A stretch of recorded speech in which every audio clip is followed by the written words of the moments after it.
In Mendelian genetics, we're taught that one phenotype is the result of one gene telling it what to do, when in reality, things are much more complex, and this is because of something called epistasis.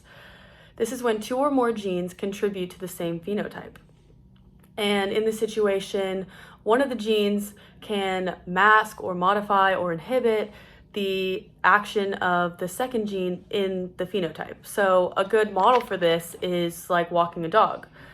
So the dog wants to go on a walk, but the walk can only happen if the person allows it or walks the dog. So in this case, the person would be gene A and the dog would be gene B.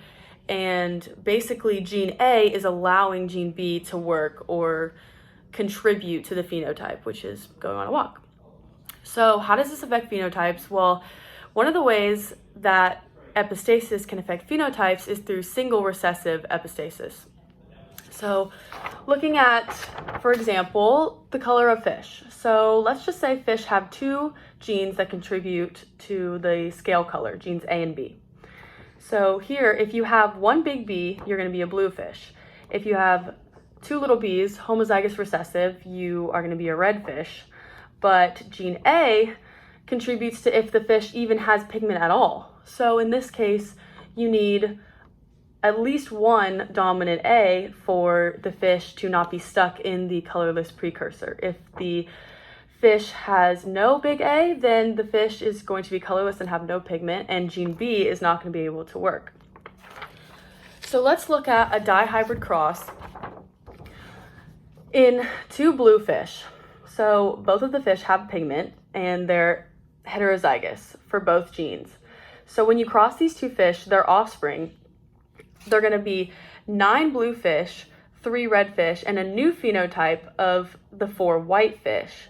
This is due to the fact that the white fish have no dominant A, so the fish cannot create pigment at all, and gene B cannot affect the fish, so it doesn't matter basically what the B alleles say.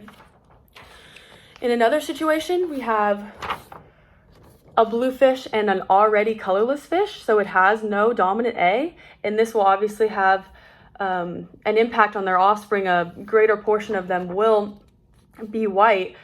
So in this case, you're going to have 8 blue fish and 8 white fish, and no red fish in this case, because the blue fish, the only one that shows pigment, is homozygous dominant for blue. And this is how single recessive epistasis affects the phenotypes of multiple generations of offspring.